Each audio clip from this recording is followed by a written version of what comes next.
I have now here with me CEO and Chairman of One Championship, Mr. Chatri Sityodtong, who is going to start with an opening remark. Chatri, please. Thank you, everyone, for the time to join this conference call. The big news for us for a reign of dynasties is we've been holding back the location until this week. Singapore, it's going to be in Singapore. And the big news for us is that we are working very closely with the Singapore government. Even though borders are still closed across Asia, we will be able to this will be the start of our international events, but we're also working with other major governments across Asia for the same thing in terms of green lane visas and obviously special COVID protocols to ensure the health and safety of our athletes, our staff, and obviously the residents of any country that we are hosting our international events. So this is a huge thing for us, and we're super excited. And this card itself is also a very exciting one, especially for Asia, with the Muay Thai World Championship headed by Sam A, the legendary Sam A, who has almost 400 professional fights, won every major title in the world, facing the unlikely underdog in a classic, I'd say, Rocky story. Josh Tana, the unlikely contender who clawed his way through the rankings and defeated a legend in Andy Housen to earn his title shot. We also have a very exciting matchup as a co-main event with undefeated Alexei Toivonen, who's going to try to break through the rankings against Reese McLaren.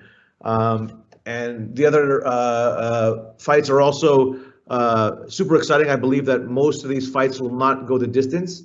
And of course, I announced last night, October 30th, though I haven't revealed the location yet, will also be an international event. I've revealed the top 4 bouts of that event. And so with that, I'll kick it off to Q&A.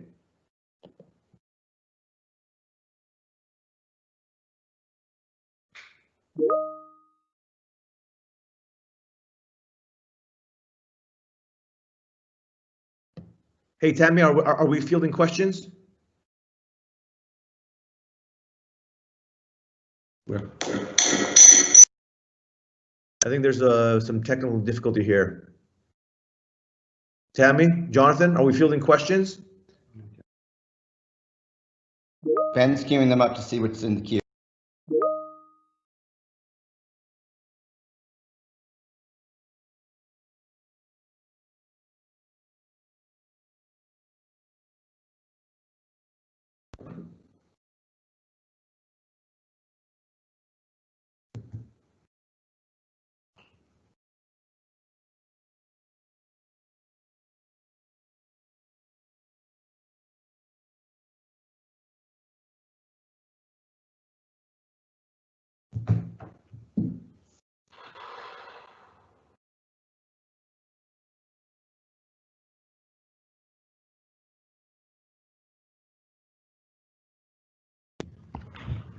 Hey, Tammy, we got a question over here. Would you mind reading it on your side?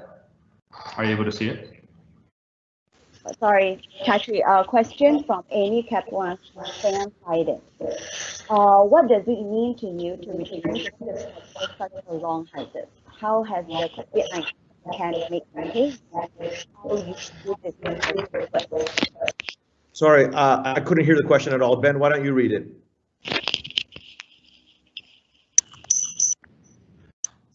Sure. Chatri, how has the COVID-19 pandemic changed how you'll do business going forward? Angela Lee has announced her pregnancy. What is the plan for her title while she's on maternity leave? What do you think this means for the people of Singapore to start living life as normal as possible? Obviously, COVID-19 had a negative impact on all global sports media properties around the world. but it's good to see that everyone is getting back up on their feet. We were down from March, April, and May, and we came back with our first live event in June in China, and then in July, August, September in Thailand. And obviously Singapore being our first big international event again is super exciting.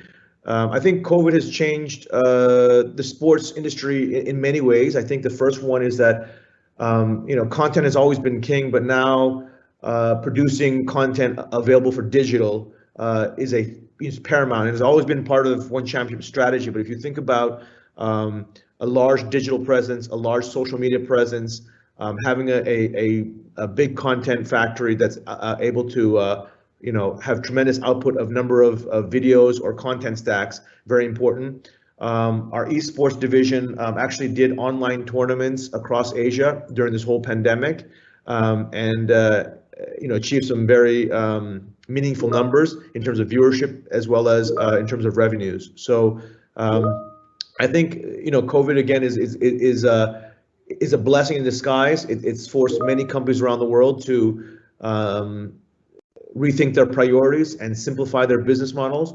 And I really believe that the strongest companies will thrive in this environment. And I'm super grateful for the team at One Championship, my team at One Championship's incredible creativity and resilience and excellence to be able to pull off event after event, even in this pandemic. Of course, it's empty stadium, which is a very different dynamic. But I think to the audience at home, it's just as exciting. And that's the most important thing for us. We are a sports media property. We're not an event company. So what we care a lot more about, the 150 countries that we're broadcast in and the viewership numbers in our core markets. Those are the things that matter most to us, not necessarily, how many people in the stadium. Of course, we'd love to have a full stadium, but in this environment, I foresee empty stadiums probably for the next 12 months around the world, at least. Sure, Chatri. Another question came in. One has announced the October 30th show. Could you let us know how many fights do you have, and what's another title shot that you're planning towards? I will talk about the October 30 card in more detail next week. I just again wanted to reveal the first four title bouts. Aung Lan Sang versus Renier Derrida, Christian Lee versus undefeated Yuri Lapicus, Martin Nguyen versus Tan Lei, and Zhong Jingnan versus Tiffany Teo. But I'm not going to reveal the rest of the card at this time. Sure. What plans do you have with fighters like DJ and Eddie from the US? Will they be cleared to compete in upcoming cards? How would that work with international travel? Yes, definitely. We are solving those issues as we speak. And again, as I mentioned at the top of the call, we are working with multiple governments internationally to be able to create the same situation that we have in Singapore. So knock on wood that things come to fruition. But yes, I mean, I'm eager to get DJ and Eddie back in action ASAP. Sure. Any plans for Team Lakay in the Philippines? Any updates on the Filipino side that you can share with us? Yeah, well, I can say that on October 30th, a few Filipino fighters from Team Lakay will be competing. I can say Edward Falayang. I guess I'll reveal one more fight on the card is Edward Falayang versus Antonio Caruso from Australia. That will be also on the main card. Could you provide some insight into the COVID protocols you'll be undertaking in the Singapore show?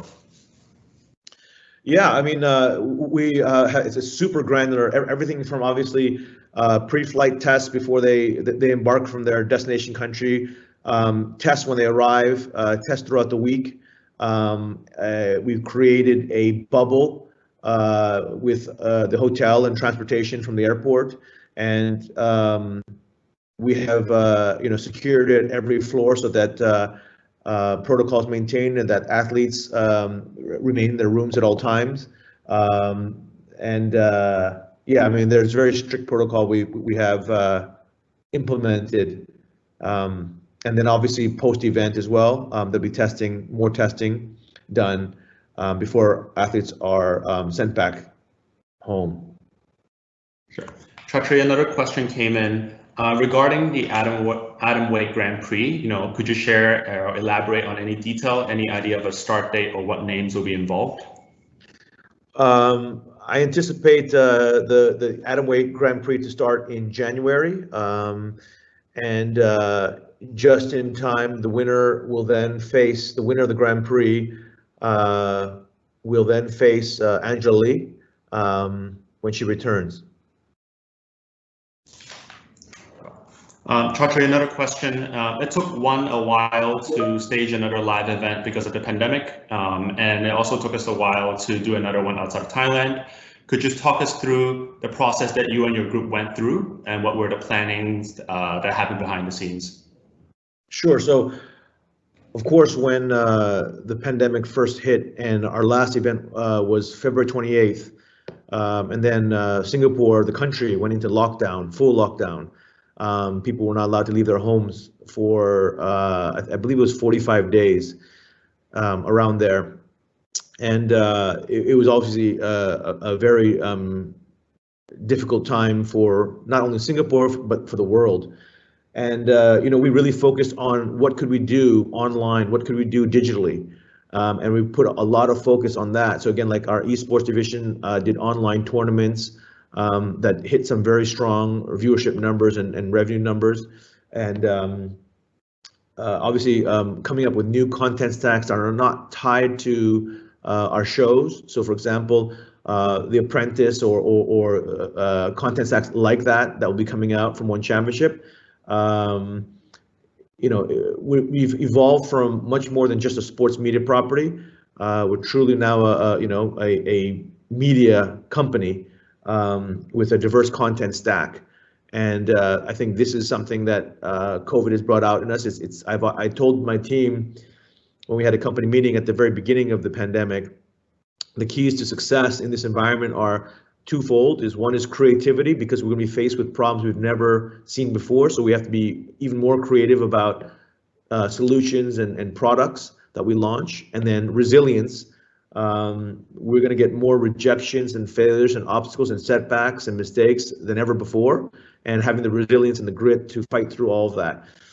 And by June, we had our first event back in China, and then July, August, September in Thailand, obviously, and now we're in Singapore. So, all in all, I'm very proud of my team, and yeah, I mean, the fact that we've been up and running almost every other week has been a testament to how incredible the team at One Championship is.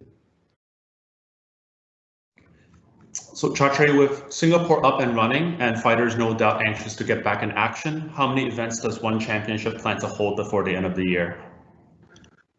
Everything is in the works, including our 2021 calendar, which we're working on right now. Again, I'm sorry to sound so coy, but we have multiple things that are at play. Again, multiple countries, multiple governments, and we'll see how things shake out. We hopefully be able to announce the initial calendar for 2021, in the near future, as we also plan out for the rest of the year. And the reality is, every country in Asia right now is going through its own cycle. Some have had, a significant drop in COVID cases. Some have seen a spike. Borders remain closed, though, across the entire continent for the most part. Countries are not allowing tourism to happen. Countries are not allowing, international travel to happen. So, these are very tricky times, but I'm grateful for the support that the Singapore government has given to One Championship, not only as a partner, but really extending itself to helping.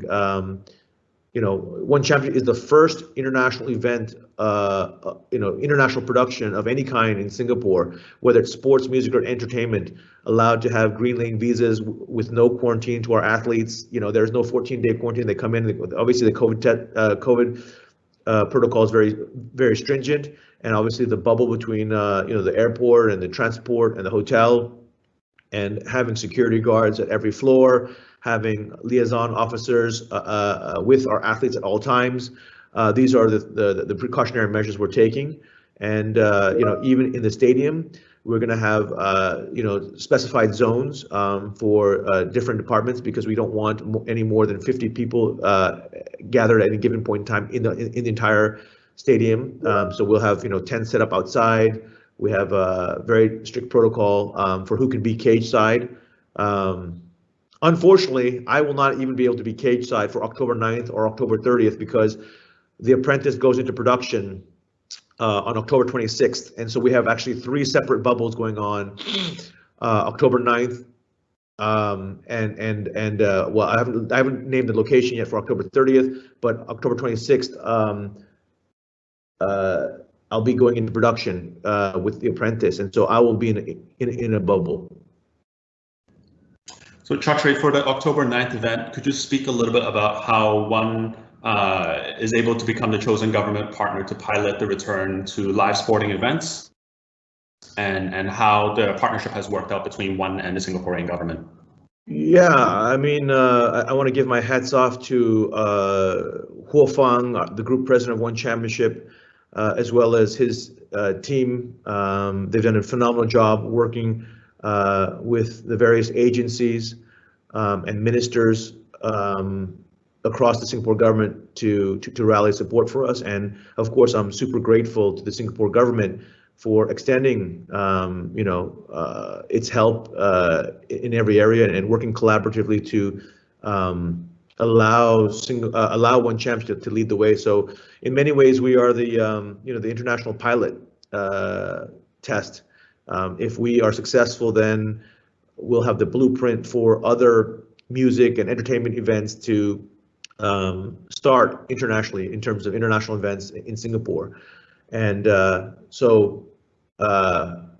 is new, and we're working very, very closely, literally every day, meetings and calls with various agencies of the Singapore government. So many agencies are involved in helping us. Sure. Before the pandemic, one was planning on setting up an event in the US. Is that plan still on the table? Yeah, if it weren't for the pandemic, we would have already had our first event in the U.S., and it's unfortunate, and so we have to regroup.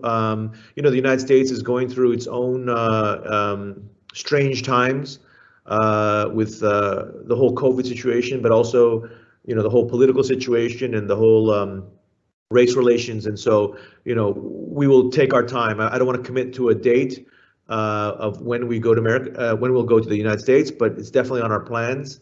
But again, I just don't know. I don't have enough visibility. And again, the U.S. is, is in a very strange place right now as well. Sure. What does this event signify about moving One Championship forward in Singapore? Is this a start to some sort of Singaporean bubble, similar to what NBA has done in Orlando? Again, we're working with multiple governments and multiple international locations. What I meant by this is the first of our international events was because we have many other things in parallel process right now that I'll hopefully be able to announce in the near future, so that the international events fully open up and it's not just dependent on one country. So that's what I meant by my announcement that Reign of Dynasties marks the first of many international events, but doesn't necessarily mean Singapore only. And again, October 30th, as I said, I haven't revealed the location yet. So Chatri, one more question. Any plans for all the heavyweights you have signed recently? So like fighters like Arjun Buller, any plans for them? Yes, actually, Brandon Vera and Arjun Bular have agreed to fight. I believe they've already signed the bout agreements, and we'll be making announcements for our next few cards, and so they'll be on it.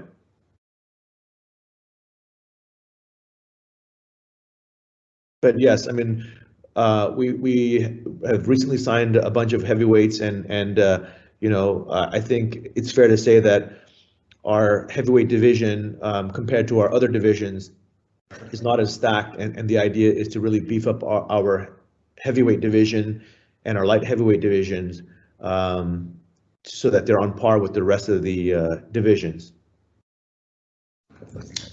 Hey, Chatri, do you want to comment on the main event this Friday? What should fans be looking forward to, and what's your personal view on what's going to happen? As I said, the main event for me is very intriguing, and I think a lot of eyes will be on it in Asia, just because Asia, Asian fans love striking arts, and Sam A is genuinely one of the greatest legends, pound for pound, to ever come out of Thailand, and but at the same time, he is the veteran lion, and Josh Tonna is the unlikely underdog. And it would mean a huge thing for Australia and Australian martial arts if Josh Tonna was able to pull off the upset. Obviously, Josh has knockout power in his hands, but Sam A will have the speed and experience advantage. It's a super tough one to call. Again, at some point, Father Time catches up with every athlete. And so the question, I think, on a lot of people's minds is that where Sam A is at? He's definitely at the twilight of his career, and I say Josh is, right in the prime of his career. So, can the underdog young lion take out the old veteran lion in a classic Rocky story? So Chatri, as we're running out of time, the last question is, what have you and your team learned in the last few months, especially during the pandemic, and what learnings do you have for your fans? I hate to sound trite, but the show must go on. And what I have learned personally is that my team at One Championship, the resilience, the passion, the excellence is just, far exceeded my expectations, and just incredible effort. I mean, I would tell you that the morale internally at One Champions at all-time high. People are just fired up, and I always say that crises, you really discover who you are as a person, who you are as individual and as a team. And one quote that comes to mind always is, ships are not made for the calm waters of the harbor. Ships are made for the rough seas in search of new horizons, and great captains are made in rough seas, never in the calm of the harbor. And that's why I said, I genuinely believe the best companies in the world will not only survive, they will thrive in the same way One Champion is thriving in this environment. The show must go on, and you will only see more and more shows from One Championship, more and more content stacks. And as I mentioned, The Apprentice goes into production October 26th, and that will be our first content stack by One Studios, our TV and movie division, launching general entertainment content. But we will still have a lot of our world champions featured on the show, as well as some guest celebrities. So it's going to be a lot of fun. The show is not going to be at all like The Apprentice that people know in the United States. This edition of The Apprentice is going to feature not only the business challenges, but there's going to be adventure challenges, physical challenges with our world champions.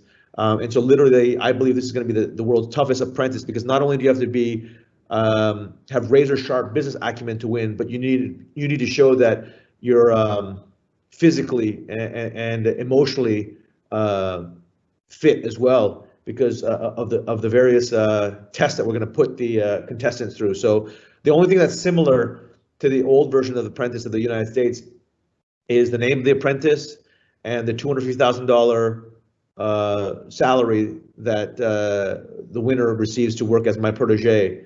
Those are the only commonalities. Everything else you're going to see, it's a completely different revamped show. And it will have global distribution with our global broadcast partners. So it's going to be fun for all. There's going to be a lot of entertainment. It's not going to be about business. There will be obviously business elements, but a lot of it is going to be a lot of super fun games. I think, the best analogy I can say is The Apprentice is going to be something like a cross between Amazing Race and Shark Tank, something like that. I mean, not exactly, but something like that. And you mix in all the one championship world champions and a bunch of guest celebrities, as well as celebrity CEOs that'll be joining as well. Thank you, Chatri, and thank you everybody for listening. We had an excellent turnout and appreciate your time and focus. We thank you for joining our conference call today. If you have any further questions about the event on Friday, the event that Chatri talked about on the 30th, The Apprentice, any of our content stacks, you may direct them to Tammy Chan and any of our PR team in your specific countries. And if you have any interview requests for Chatri, to that same team. And don't forget to catch all the action at One Reign of Dynasties this Friday night live. Thank you very much. Thank you, Chatri. Thank you, everyone.